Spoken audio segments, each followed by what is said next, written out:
আপা, শুনেছিস তোর বিয়ের ডেট তো ফিক্সড হয়ে গেছে। আচ্ছা। কি আচ্ছা? তুই খুশি না? আমার খুশি না হয়ে উপায় আছে? আমি খুব খুশি। তুই এই বিয়েটাতে তোর মত নেই তাই না রে আপা? ধর্ষিতাদের আবার অত মত থাকে নাকি বোকা? যাতে সবার মঙ্গল সেটাই করতে হয়। আমার কথা শুনে ঝুমুর চুপচাপ রুম থেকে বেরিয়ে গেল। আমিও জানালা দিয়ে বাইরে মুখ করে তাকিয়ে রইলাম। বিয়ে বোধহয় সব মেয়েদের জন্যই স্পেশাল কোনো ব্যাপার। ফ্রেন্ডসদের বিয়েতে কত প্ল্যানিং, কত ইচ্ছের সমারোহ, কত স্বপ্নলোকের হাতছানি দেখতাম। আর আমার বেলায় সব যেন উল্টোপথে চলছে। চারদিকে শুধু আমি কণ্ঠসজ্জাই দেখতে পাচ্ছি।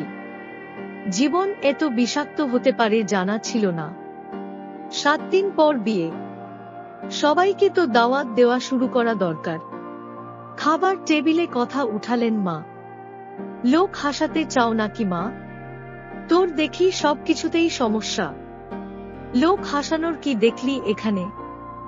একে তো দিচ্ছ ধর্ষিতা মেয়ের বিয়ে, তার বিয়েতে আবার লোক দাওয়াত করাটা লোক হাসানো নয় তো কি? তুমি বলতে পারবে মা যে লোকগুলো বিয়েতে আসবে তারা আর চোখে দেখবে না আমাকে? নিজেদের মধ্যে আমাকে নিয়ে কানা ঘুষা করবে না? বরপক্ষের সামনে অতি সন্তর্পণে আমার প্রতি করুণা দেখানোর ভাব করে বরপক্ষের কানে আমার ঘটনা আবার বর্ণনা করবে না? তাই বলে কাউকে জানাবো না? জানতে কারোই বাকি থাকবে না মা। আমি এখনো এ গ্রামের সবার গল্প করার উপকরণ। কেউ আমাকে পুরনো টপিক হতে দেয়নি এখনো। আত্মীয় স্বজন কেউ আসবে না বিয়েতে? এ আবার হয় নাকি? তা তোমার ইচ্ছে। তবে এই বিয়েতে আমি কোনো আড়ম্বর চাই না। তুই যখন চাস না তখন হবে না কোনো অনুষ্ঠান। তবে তোর কোনো বন্ধু বান্ধব ও আসবে না? যারা আমার ভালো চায় তারা দূর থেকেই শুভকামনা জানাবে। শুধু শুধু এই রঙ্গমঞ্চে টেনে এনে লাভ নেই। আর এ তো মানুষের করুণা ভরা চোখ আমাকে দেখুক, আমি সেটা চাই না। যাদের না বললেই নয় তাদের বলো। নিজের আত্মীয় পরিজনের মধ্যেই অনেকে আমার এহেন পরিস্থিতিতে অনেক খুশি হয়েছিল, যারা ঠিক আমার সফলতা মেনে নিতে পারেনি। তাদের অনেকের মুখই আবার কালো হয়ে গেল।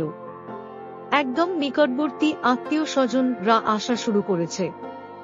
সবাই যে আমার হেটার্স তেমনটা না, অধিকাংশই আমার হিতাকাঙ্ক্ষী। অনেকেই মন থেকে খুশি, আল্লাহর কাছে শুকরিয়া জানাচ্ছেন। বিয়ের প্রস্তাব থেকে বিয়ের ডেট করা পর্যন্ত ও বাড়ির কেউ আমাকে দেখতে চায়নি। আমাকেও বিরক্তি নিয়ে কারো বসতে হয়নি। রিয়ানকে আমি দেখিনি 5 বছর হয়ে এলো। দেখার ইচ্ছেও যে আছে তেমনও নয়। আমার কেবলই মনে হতে থাকে রিয়ানই আছে এসবের পেছনে। যদিও এর পক্ষে আমি কোনো যুক্তি দাঁড় করাতে পারিনি, তবু মনকে তো বুঝানো যায় না। ওর প্রতি প্রথম থেকেই আমি নেগেটিভ ধারণা পুষে রেখেছি, তাই এবারও ওকেই দায়ী মনে হচ্ছে। বিয়ের দিনটা ক্রমেই এগিয়ে আসছে, আর আমার ভেতরে বাড়ছে অস্থিরতা। বিয়ের পর ও বাড়িতে থাকবো কেমন করে, মানাতে পারবো তো?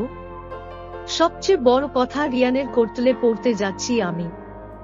রিয়ানের সাথে এক ছাদের নিচে একই রুম শেয়ার করতে হবে ভেবেই বুকের ভেতরটা তোলপাড় হচ্ছে। কে জানে আরো কি দুর্বিষহ দিন অপেক্ষা করছে আমার জন্য। সময়ের স্রোত এনে বিয়ের দিনে দাঁড় করালো। ও বাড়ি থেকেও গুটি কয়েক লোকজন এসেছে।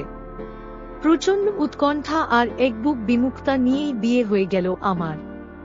চলে যাওয়ার সময় সব ক্ষোভ, রাগ, কষ্ট, অভিমান কান্না হয়ে বের হয়ে এলো। বাবার বুকে মাথা রেখে সব উগরে দিলাম কান্নার সাথে। বিদায় অবধি রিয়ান আমার দৃষ্টিগোচর হলো না। বিদায়কালেও দেখলাম না ওকে। যে গাড়িতে করে আমাকে নেওয়া হচ্ছে সেটাতে রিয়ানের ছোট বোন, ওর দুলাভাই আর 2 জন কাজিন বসেছে। রিয়ান আসেনি। রিয়ানকে দেখার জন্য কেমন যেন একটা কৌতূহল বোধ হচ্ছে, কেন জানি না। রিয়ানের বাড়িতে আমার জীবনটা যে নিষ্কণ্টক কাটবে না তা বাড়িতে পা দিয়েই বুঝতে পারলাম। রিয়ানের মা আমাকে দরজা থেকে বরণ করতে আসলেন না। রিয়ানের বাবা আরো একজন অনেকবার বলার পরও সে তার রুম থেকে বেরুল না। রিয়ানের বড় বোন মুখ ঝামটে চলে গেল বরণ করার প্রস্তাবে। রিয়ান আমার হাত ধরে বাড়িতে ঢুকালো। এতক্ষণে ও সদর দরজায় এসে মা বোনের মান অভিমানের জন্য আমাকে বাইরে দাঁড়িয়ে থাকতে দেখে নিজেই হাত ধরে ঘরে ঢুকালো। 5 বছরে রিয়ান কতটা বদলে গেছে দেখে আমি তার দিকে তাকিয়ে রইলাম। উচ্চতা 6 ফুটের কাছাকাছি, চেহারায় কেমন গম্ভীরতা এসেছে, জিম করা বডি ফিটনেস, চোখ ধাঁধানো। রিয়া, তুই ঝিনুককে নিয়ে রুমে দিয়ে আয়, ও রেস্ট নিক। রিয়ানের বাবা ওর ছোট বোনকে বললেন। রিয়া আমাকে নিয়ে দুতলায় উঠে এলো। রিয়ানদের বাড়িটা বেশ বড় আর ডুপ্লেক্স। ওদের অবস্থা আসবাবের আভিজাত্য জানান দিচ্ছে। রিয়ানের রুমটাও বেশ বড় আর বেশ পরিপাটি। দরজা দিয়ে ঢুকতেই সোফা চোখে পড়ল। দেয়ালে এলইডি টিভি, বেশ বড় বুক সেলফ, মাঝে বসিয়ে ভেতরের বিছানাকে আড়াল করা হয়েছে। বুক সেলফ পেরিয়ে ঢুকতেই বিছানার পাশে বিশাল আয়না চোখে পড়ল। কাভার্ড কর্নার রেক এ নানারকম শোপিস, সবকিছু বেশ ছিমছাম। রিয়া আমাকে রুমে বসিয়ে চলে গেল। বাড়িতে ঢুকতেই রিয়ান মা আর বোনের আচরণ আমার মনটাকে আরো ভারী করে তুলেছে। আয়নার সামনে দাঁড়াতেই মনে হলো গায়ের বেনারসিটা আমাকে বুসাজে উপহাস করছে। সাজগোছে মোটেই রাজি ছিলাম না আমি। কাজিনরা জোর করেই সাজিয়ে দিয়েছে। এখন কেন যেন অসহ্য লাগছে। লাগেজ থেকে কাপড় বের করে ওয়াশরুমে চলে গেলাম। ফ্রেশ হয়ে বের হতেই দেখলাম রিয়া বসে আছে। তোমার খাবার নিয়ে এসেছি ভাবি, খেয়ে নিবে, এসো। আমার খেতে ইচ্ছে করছে না রিয়া, তুমি খাবারটা নিয়ে যাও। খেতে ইচ্ছে করছে না বললেই হবে? সারাদিন যে তুমি কিছু খাওনি সে কথা কিন্তু আমি জানি। খেয়ে নাও। আর তুমি খাওনি সেটা শুনলে ভাইয়া ও রাগ করবে। রিয়ার জোড়াজুড়িতে অল্প একটু খাবার মুখে দিলাম। বাড়ির কথা খুব মনে পড়ছে, কিন্তু ফোন ইউজ করা ছেড়ে দিয়েছি সে ঘটনার পর থেকে। ফোন নিয়েও আসিনি। বাবার সাথে কথা বলতে খুব ইচ্ছে করছে। বাড়িতে কল করে একটু কথা বলে নাও। রিয়ান কখন রুমে এসেছে টের পাইনি। ওর ফোনটা আমার দিকে এগিয়ে দিয়ে বলল। রিয়ানকে দেখে শরীরটা কেমন অসাড় হয়ে গেল। হেজিটেট হচ্ছে ভীষণ। নড়াচড়া করার ও শক্তি পাচ্ছি না যেন। কি হলো, নাও, কল করো। লাগবে না বলেই উঠতে যাচ্ছিলাম। বসো এখানে, কিছু কথা আছে আমার। আমারও কিছু কথা। আমি জানি তুমি কি বলবে। তুমি আমাকে বর হিসেবে মানতে পারবে না, এসবই তো। ওসব নিয়ে ভেবো না। আমি তোমার কাছে কোনো অধিকার চাইতে বিয়ে করিনি। আমি তোমার কাছেও যাব না। আপনি আমাকে কেন বিয়ে করেছেন? আমাকে দয়া বা কেন করতে গেলেন? আপনাকে তো আমি অনেক অপমান করেছি। তারপরও আমাকে বিয়ে করার পেছনে কি কোনো বিশেষ কারণ আছে? আপনাকে বারবার রিজেক্ট করেছিলাম বলে কি আমাকে নিরুপায় করে নিজের কার্য হাসিল করলেন? তুমি মিন করলে তোমার সাথে যা হয়েছে তা আমি ঘটিয়েছি? হতেই পারে। রিয়ান বেশ উচ্চ শব্দে হেসে উঠল। বেশ বলেছ। তোমার অনুমান মন্দ না। সে যাই হোক, মা আর বর আপা একটু রেগে আছে বুঝতেই হয়তো পেরেছ। ওরা যদি তোমাকে কিছু বলে তুমি ওদের কিছু বলো না। যা বলার আমি বলবো। আর আমাকে তো ঢাকায় চলে যেতে হবে 2-3 দিন বাদে। তুমি কি এখানে থাকবে নাকি আমার সাথে ঢাকায় যাবে? ভয় নেই, এখানে থাকো বা ঢাকায়, তোমার ওপর আমি কোনো জোর খাটাবো না। তোমার অস্বস্তি হচ্ছে জানি, যাকে তোমার সহ্যই হতো না তাকে বর বলে মেনে নিতে। তবে তোমাকে পাওয়ার জন্য আমি সব করতে রাজি। তুমি শুয়ে পড়ো, আমি সোফাতেই শুয়ে পড়ছি। তোমাকে আমার সাথে বেড শেয়ার করতে হবে না।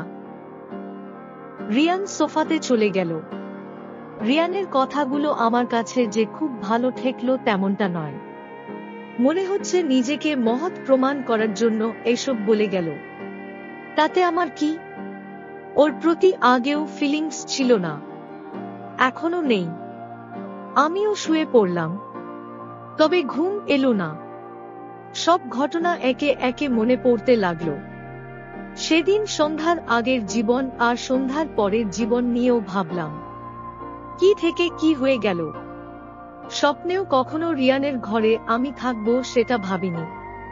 আর আজ ভোরের দিকে চোখ লেগে এলো, রিয়ার ডাকে ঘুম ভাঙল। বেলা প্রায় 10টা। একটু ইতস্তত করলাম, এত বেলা করে ঘুমানোয়। রিয়া আশ্বাস দিল তাতে কি হয়েছে, ফ্রেশ হয়ে নিচে যেতে। সবাই নাকি আমার জন্য অপেক্ষা করছে। ফ্রেশ হয়ে নিচে আসতেই দেখি সবাই ডাইনিং টেবিল এ বসে আছে, কেউ খাওয়া শুরু করেনি। এসো মা, তোমার জন্যই অপেক্ষা করছিলাম। রিয়ানের বাবা তার পাশের চেয়ারটায় আমাকে বসতে বললেন। চেয়ার টেনে বসে আর চোখে সবাইকেই দেখে নিলাম। এখানে আমাকে দেখে সবাই যে খুশি বা সবাই যে আমার প্রতি আন্তরিক না তা বেশ বুঝে গেছি। বিশেষ করে রিয়ানের মা আর ওর বড়-বোনের মুখের ভঙ্গিমা দেখে বুঝলাম তারা আমার ওপর বিরক্ত। শোনো ঝিনুক, এ বাড়িতে কেউ এত বেলা করে ঘুমায় না। পরদিন থেকে সেটা একটু মাথায় রেখো। তোমার একার জন্য এতগুলো মানুষ এখনো না খেয়ে বসে আছে। এত বেলা করে ঘুম থেকে উঠা কেমন অভ্যাস, বিবেচনাহীন কাজ কারবার। বিরক্তি নিয়ে কথাগুলো আমার প্রতি ছুড়ে দিলেন রিয়ানের বোন। ওদের আবার বিবেচনাবোধ থাকলে তো খাওয়ার সময় এত কথা কেন? আর ঝিনুক না হয় একটু বেলা করেই ঘুমিয়েছে। মেয়েটা এখানে নতুন, তাছাড়াও কালকে সারাদিন তো কম ধকল যায়নি। এত কথা বলার কিছু হয়নি এসব নিয়ে। খাওয়া শেষ করো সবাই। কেঁদো না মা, যা হওয়ার তা তো হয়ে গেছে। আর কেঁদে কি হবে বলো? প্লিজ চুপ করো, শান্ত হও একটু। আমার গয়নাগুলো রিয়ানের মায়ের কাছে রাখতে আসছিলাম। ওনার কান্নার শব্দ শুনে বাইরেই দাঁড়িয়ে পড়লাম। ভেতরে আপুও আছেন, কথা শুনে বুঝলাম তুই আমাকে শান্ত হতে বলছিস। আমার একমাত্র ছেলের এত বড় সর্বনাশ হওয়ার পরও আমার ছেলেটাকে নিয়ে কত স্বপ্ন দেখেছিলাম। ভালো ঘরের একটা ভালো মেয়েকে বউ করে নিয়ে আসব। আমার ছেলের কপালে কিনা এইরকম একটা নষ্টা মেয়ে জুটল। আমার ছেলের জীবনটাই তো শেষ হয়ে গেল, আর তুই আমাকে শান্ত হতে বলছিস।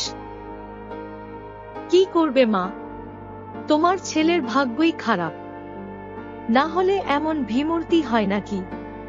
এমন মেয়েকে বিয়ে করার জন্য জেদ ধরে কেউ মায়াবিনী আমার ছেলেটার মাথা খেয়েছে। উদ্ধার হওয়ার জন্য আমার ছেলেকে ব্যবহার করেছে। ওর বাবা মাকেও বলি হারি। নিজেদের এই কলককিনী মেয়েকে আমার ভাইটার ঘাড়ে ঝুলিয়ে দিয়েছে। এমন মেয়েকে কে ই বা বিয়ে করবে? আমার ভাইটাকে কিভাবে যে ওরা বশ করল। অনেক চালাকি জানে ওরা। নষ্টা মেয়েকে আমার ভাইয়ের কাছে নয়তো বসাতো কি করে? আমি আর দাঁড়াতে পারলাম না। এসব শুনে খুব কান্না পাচ্ছে। আমি তো ইচ্ছে করে এই বিয়ে করিনি। আমার মতো ছিল না এই বিয়েতে। আমার বাবা মাকে নিয়ে এতগুলো কথা। আমার বাবা মা তো বিয়ের জন্য ওর কাছে আসেনি, ওরাই তো বিয়ের প্রস্তাব দিয়েছে। তাহলে আমাকে আর আমার বাবা মাকে নিয়ে এসব কথা ওরা বলছে কি করে? ঘুরে দাঁড়াতেই কারো সাথে ধাক্কা লাগলো আমার। তাকিয়ে দেখলাম রিয়ান দাঁড়িয়ে আছে। ভেতরের কথাগুলো শুনে ততক্ষণে আমি কান্না শুরু করেছি। রিয়ান আকুল হয়ে তাকিয়ে আছে আমার দিকে। আমি রুমে চলে আসি। বিছানায় মুখ গুজে কান্না করতে থাকি। এতগুলো কথা আমাকে নিয়ে কেন বলল ওরা? আমি তো ইচ্ছে করে ওদের ছেলের জীবনে আসিনি। আমাকে বারবার নষ্টা বলছিল। আমি কি নিজে নষ্ট হয়েছি, নাকি এতে আমার কোনো দোষ ছিল? তাহলে আমাকে এত কথা কেন শুনতে হবে? কাঁধে কারো স্পর্শ পেলাম। তাতে যেন আমার কান্না আরো বেড়ে গেল। আমি বালিশে মুখ গুজেই রইলাম। আমার কোনো হেরফের না দেখে একটানে আমাকে উঠিয়ে ফেলল। কি হয়েছে ঝিনুক? তুমি কাঁদছো কেন? ছাড়ুন আমাকে। ছুবেন না একদম। সরি, কিন্তু তুমি কাঁদছো কেন সেটা তো বলো প্লিজ। আপনি যান এখান থেকে। চলে যাব। তার আগে বলো তুমি কাঁদছো কেন? কেউ তোমাকে কিছু বলেছে? আমি একটু একা থাকতে চাই। দয়া করুন আমার ওপর। আসুন এখন। গল্পের নাম অবশেষে রোদ্দুর। এটা ছিল গল্পের ৩য় পর্ব। সম্পূর্ণ গল্প পেয়ে যাবেন ভয়েস বাই স্নেহ ইউটিউব চ্যানেলে।